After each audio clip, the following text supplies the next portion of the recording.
It's been 30 years. We shot a beautiful song, an iconic song in this beautiful location. And it's wonderful to come back here because I don't recognize most of the places.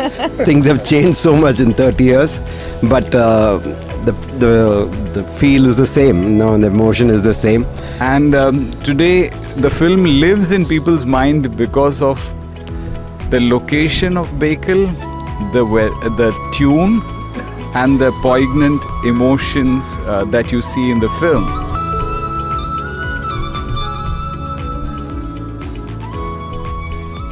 ഇവിടെ മിസ്സായതിൽ അരവിന്ദ് സ്വാമി അതുപോലെ A R റഹ്മാനാണ്. ബഹുമാന്യരായ രണ്ടുപേരെയാണ് മിസ്സായത്. എന്തായാലും ഇവിടെ ബഹുമാന്യരായ മണിരത്നം സാറും ബഹുമാനപ്പെട്ട മനീഷ കൊറാലിയും രാജീവ് ജിയും ഇവിടെ വന്നത് കേരള ടൂറിസത്തെ സംബന്ധിച്ചിടത്തോളം വലിയ നിലയിലേക്കുള്ള ആവേശം നൽകുന്ന കാര്യമാണ്, കരുത്ത് നൽകുന്ന കാര്യമാണ്. ഈ പദ്ധതി കുറേയേറെ ആളുകളിൽ എത്തുന്ന കാര്യമാണ്. ഈ മനോഹരമായ ടൂറിസ്റ്റ് കേന്ദ്രം ലോകപ്രസിദ്ധമാണ്. അത് കൂടുതൽ പ്രസിദ്ധമായി മാറുന്നതിൽ സഹായകരമാണ്. Thank you.